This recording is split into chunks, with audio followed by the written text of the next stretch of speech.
Good morning and welcome to the video. It's 5 a.m. and I'm about to run 12 miles. Heather is going down there. I wanted to get her before we lost her. She's about to, just stretching. She's about to run 9 miles. We're trying to get them both in before we got to take the kid to school at 7 a.m. So today's Friday and the last day of 75 hard as well. So it's a big day. If you don't know about that program, look into it. It is life transforming. It is awesome. But today's 75 hard. It's day 75 of 75 hard. So it's a special day, and I can't wait to eat some pizza tomorrow. But I'm gonna still stay pretty healthy, and strong, because it's 2 weeks before the marathon. The marathon is we'll leave exactly in 2 Fridays from now, going to Savannah on November 6th. It's called the Rock and Roll in Savannah.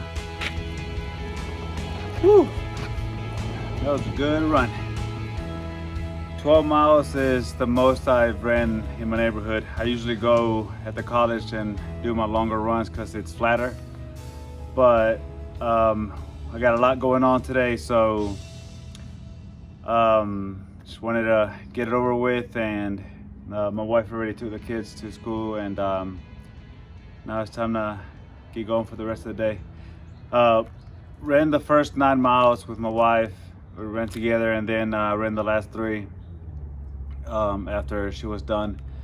But let me brag about my wife a little bit, because she's doing amazing. Whenever we first started this, I think she was doing it mostly to just support me.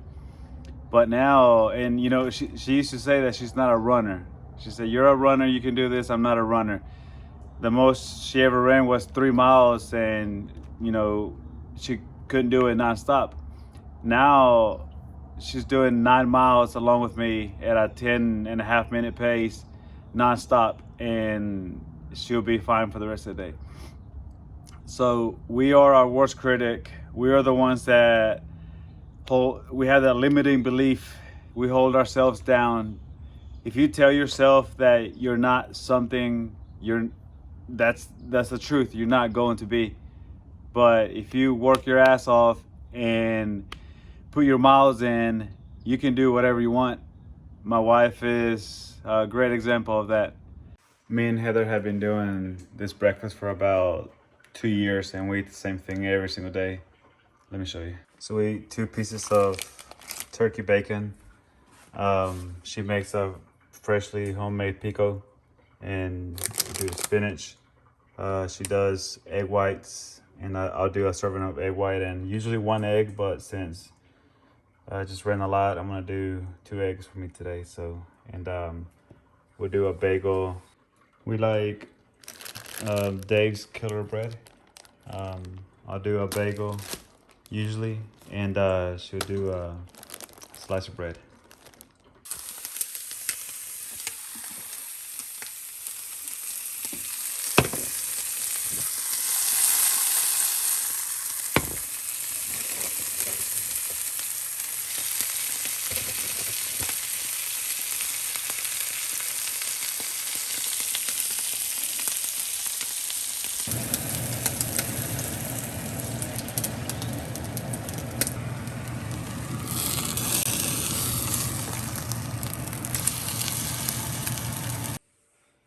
And this is how I eat it every day. Heather actually ended up getting a bagel today as well, since she ran 9 miles. Look at that yumminess. Ooh, papi.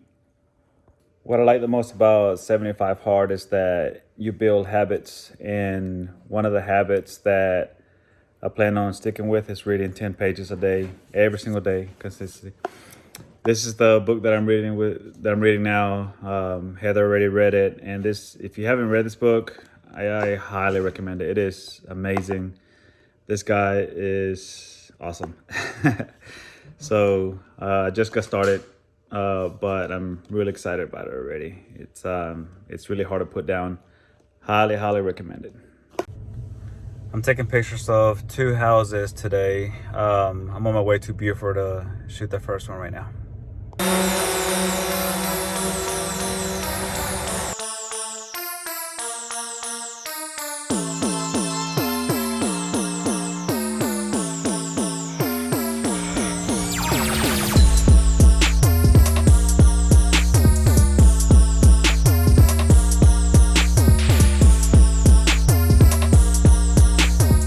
Okay, got a busy day today. I just arrived at a Keller Williams building, and Adrian is gonna do an interview on me. He's interviewing top agents in the area, and just see if we can help younger agents and whatnot on tips. So we'll see.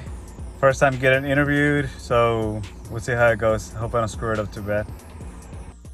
Hey, what's going on, everybody? Adrian Terry here, head coach at Thrive Agent Solutions and director of productivity right here at Keller Williams Realty North Gwinnett in Beaufort. Guys, I am so excited about this video today. I'm getting to interview this superstar right here, Mr. Jose Romero, who is an agent, top agent at the KW office in Gainesville. Jose, welcome to the show, man. Thank you, Adrian, for having me. Yes, I'm so excited. Look, I've been following, I think you and I met first at a Bold a few years ago, right? Yeah, we did. And in case y'all don't know, Bold is this big training program. We're about to go through it again, but we do it every year at KW. Yeah, me too. Yeah. I just signed up. I'm so excited.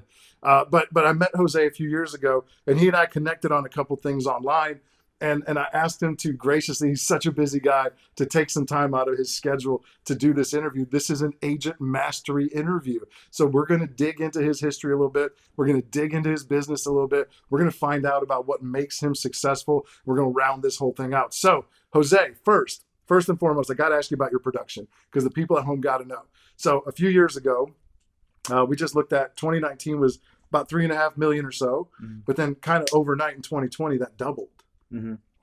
2019, I still had my day job, which was in logistics, and that's full time. And I had 3 kids, but 2 of them were really young babies. Yeah. And my photography business, and on top of that, I stacked real estate on top of that. So I was very busy there for a while, but I wanted it. So thank God that it worked out. Yeah. So let me ask you, you had mentioned a few minutes ago, we were chatting before the video. Tell me what you did. What was that full-time job? What did you do before real estate? So it was in logistics, and I did 10 years in logistics, 2 years as a broker in freight, and 8 years as a dispatcher for a trucking company. And in 2019, I was pretty much doing real estate part-time, and my logistics was full-time. And 2020 is when I went full-time. Okay. Yeah. And tell me about that transition from part-time to full-time. So what did that look like? Yeah, very interesting. And I know there's a lot of people out there that ask that, like, how do I jump? Yeah. So, of course, I took my classes and all of that after work in the evenings. And I started doing real estate on the job. While you were working, while I was working in my full-time job, taking calls, making calls, taking a bunch of calls. Yeah, and that lasted 6 months. Okay. I closed my first one within the first 2 months, so it started happening real quick, and I was just blessed. I just tapped into my SOI, and just got God just started blessing me. Okay. So I asked God for a sign. Like, God, when I'm nervous about making the jump, please give me a sign. Tell me when to jump. So I got fired. How's that for a sign? Get out. So I got fired, and I went in it full time. So that's how that happened. So sometimes we jump and sometimes we're pushed. Yeah. God definitely pushed me on that one. So there you go. And it's actually worked out really good because the last couple of years, and you shared that you're on track to do over 7 million this year as well. Yep. So look, I know there's a lot of people watching out there that think, man, $6, $7, $8 million in sales. How could I ever get to that? Now I looked at your numbers. So do you know your average price point? Your average price per sale? For last year it was 225, and for this year it's creeping up to 250. Okay. Yeah. So So, at 250, I mean, you're still having to sell 25 to 30 homes yep. to achieve that 7 million. Like that's an Correct. accomplishment. Yep. 25 to 30 homes, folks. That's not easy to do. And also, I mean, you're a multiple business owner. It's not Yeah. just real estate. Yeah. I actually just came from shooting a house from here before I got here, and I have another one this afternoon, closing, and just tapping into commercial as well, writing up an LOI. So yeah, I stay very, very busy, but I ain't got time to stop. Yeah. Yeah. Well, so tell me about this. At what point in your business in the last few years did you pick your head up and kind of look around and go, "Wow, I'm actually doing this. Like I'm not just doing it, but I'm doing it successfully." When was that moment, and what did that feel like? You know, um, to me that happened on the very first one, because it was so special. It was a family that they were staying in a kind of a tough neighborhood, Mm-hmm. renting, and they didn't think they were going to qualify. So I left I leave cards everywhere. People tell me I see your stuff everywhere, but I leave cards everywhere I go. Yeah. And I left them at a restaurant, and the owner put them by the trash can. Okay. And there was a kid that was leaving the restaurant, and he was like, I'll get it. I'll take a card just for the heck of Sure. it. Got home and put it at the dinner table, and his mom was like, "What's that?" Just a card I got at the restaurant. It's a Okay. taco shop. And she said, "Well, I don't think we can qualify, but let me call him." So she called me and said, "Well, let's try it. We don't lose anything by trying." Hmm. Qualified them and bought a brand new house. It wasn't easy, but we made it happen. I have a great lender partner, and they went from a tough part of town to a brand new construction. Man, They were crying I at was gonna say I closing. can't imagine the excitement Oh my God, at that that. closing And table. they were crying. They gave me a hug, Yeah. and I was like, okay, I'm in it. Like this Yeah. is for me. So Man, that's awesome. I'm just real passionate about it. I do it from with a lot of love. So Okay. yeah, for sure. That's incredible. So,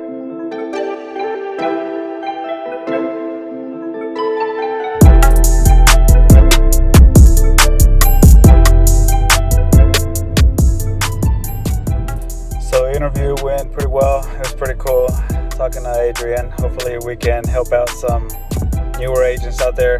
I'm in a garage now over here at the closing attorney's office, closing on a piece of land that we've been trying to close for 2 weeks now. So the day has come. We can finally close it. So see you at 5 p.m. to shoot some pictures.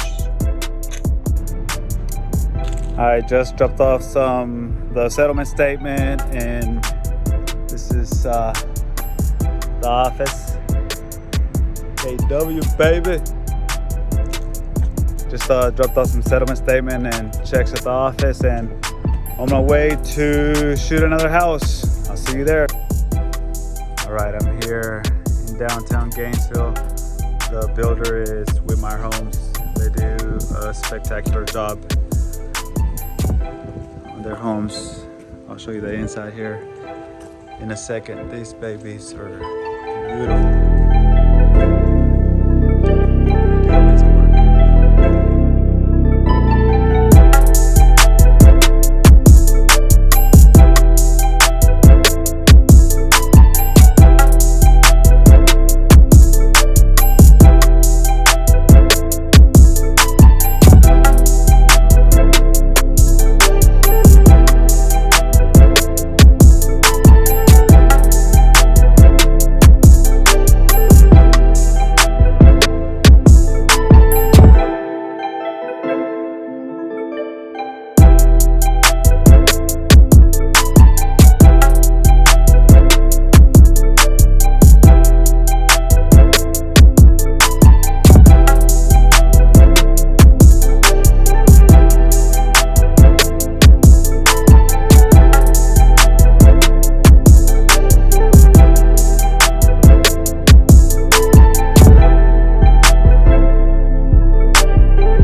Alright, I'm at home now and I'm gonna cook some chicken. Excuse the background noise, but Vince is being a little crazy. And here's Victoria. So, this family recipe, I'm gonna give out the family recipe on this chicken. It is to die for, it is amazing. Mayonnaise. It's disgusting. Mayonnaise, mustard, and Weber. This stuff right here is incredible. Weber Weber is disgusting. Today we're trying the garlic, honey garlic, but usually we just do the traditional one, the original one, and it is amazing. So I'm gonna show you how to what I do to cook it.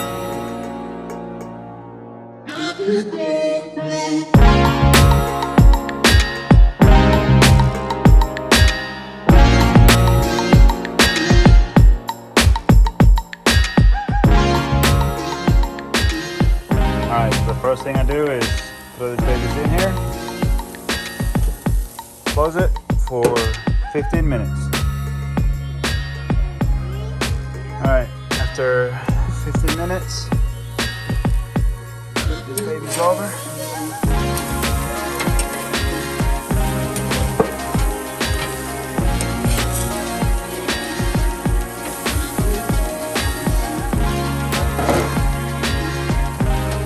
Probe to 165 on the fattest part. Turn that back in the grill. And what? Oh my gosh, we broke it. Yeah, time for a new one. Where was I? 165 degrees and come back at 165. I'm over here working out while I cook the chicken, and I got these guys working out. Push, give me 20. 1, 2, 3, 1. 1, 2, 3, 2.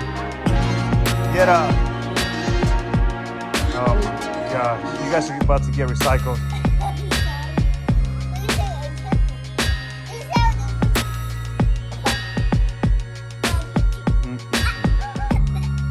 Start over.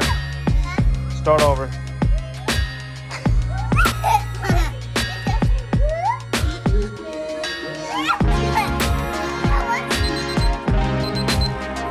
Alright. Perfect. 165 degrees Fahrenheit. These chickens are juicy. You're not cooking more than that because then they'll get dry. Thank you for watching that video. Good night. And I want to go to bed. Bye.